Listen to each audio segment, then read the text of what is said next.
సాధారణంగా మనలో గుడికి వెళ్ళే వారంతా పూలు, అగరబత్తీలు, పండ్లు, కొబ్బరికాయలు, ప్రసాదం వంటి వాటిని తీసుకెళ్తూ ఉంటాం. ఇక గ్రామదేవతలు అయితే జంతుబలి వంటివి కూడా ఇస్తూ ఉంటాం. ఇలాంటి సాంప్రదాయాల గురించి మనందరికీ తెలిసిందే. వీటన్నింటి సంగతి పక్కన పెడితే దేవాలయాలకు వెళ్ళే వారంతా తమ పాదరక్షలను గుడి బయటే ఏ చెప్పుల స్టాండ్లోనో లేదా ఏదైనా ఒక మూలకు వదిలి వెళ్తుంటాం. ఎందుకంటే వాటిని ఆలయంలోకి తీసుకెళ్లడాన్ని అపవిత్రంగా భావిస్తాం కనుక. అయితే కర్ణాటక రాష్ట్రంలోని ఒక ఆలయంలో మాత్రం గుడిలోకి చెప్పుల దండలను తీసుకెళ్తారు. వినడానికి వింతగా ఉన్నా ఇదే వాస్తవం. ఈ ఆలయంలోకి వెళ్లే భక్తులు తమ కోరికలన్నీ నెరవేరాలని ఈ సాంప్రదాయాన్ని పాటిస్తారట.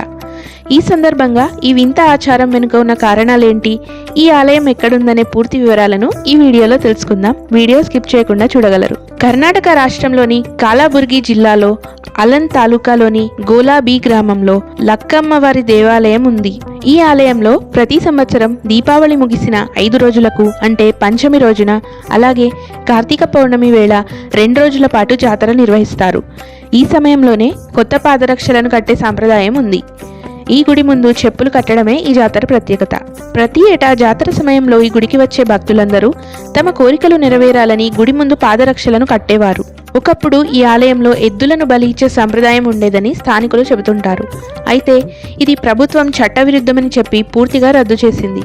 ఈ సమయంలో అమ్మవారికి కోపం వచ్చిందని, అప్పుడు లక్కమ్మ దేవిని శాంతపరిచేందుకు ఓ మహర్షి తపస్సు చేస్తాడని, ఆ తర్వాత తన బలికి బదులుగా చెప్పులను సమర్పించాడని, దీంతో అమ్మవారి కోపం తగ్గిందని, అప్పటి నుండి ఈ గుడిలో చెప్పులు సమర్పించే సాంప్రదాయం ప్రారంభమైందని చాలామంది నమ్ముతారు. కర్ణాటకలో ఉన్న ఈ ఆలయం చాలా పురాతనమైనది. తమ కోరికలు నెరవేరిన వారు ఆలయం వెలుపల ఉన్న చెట్టుకు చెప్పులను వేలాడదీస్తారు. అలాగే శాకాహారం, మాంసాహారం రెండింటిని అమ్మవారికి నైవేద్యంగా సమర్పిస్తారు. ఇలా లక్కమ్మదేవికి చెప్పులు సమర్పించడం వల్ల దుష్టశక్తులన్నీ తొలగిపోతాయని చాలామంది నమ్ముతారు. అంతేకాదు పాదాలు, మోకాళ్ళ నొప్పితో బాధపడే వారికి కూడా పూర్తిగా నయమవుతుందని చాలామంది విశ్వాసం.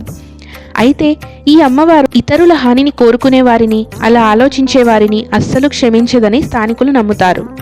ఈ దేవాలయానికి కర్ణాటక, మహారాష్ట్రాల నుంచి వేలాది మంది భక్తులు వచ్చి దర్శనం చేసుకుంటారు.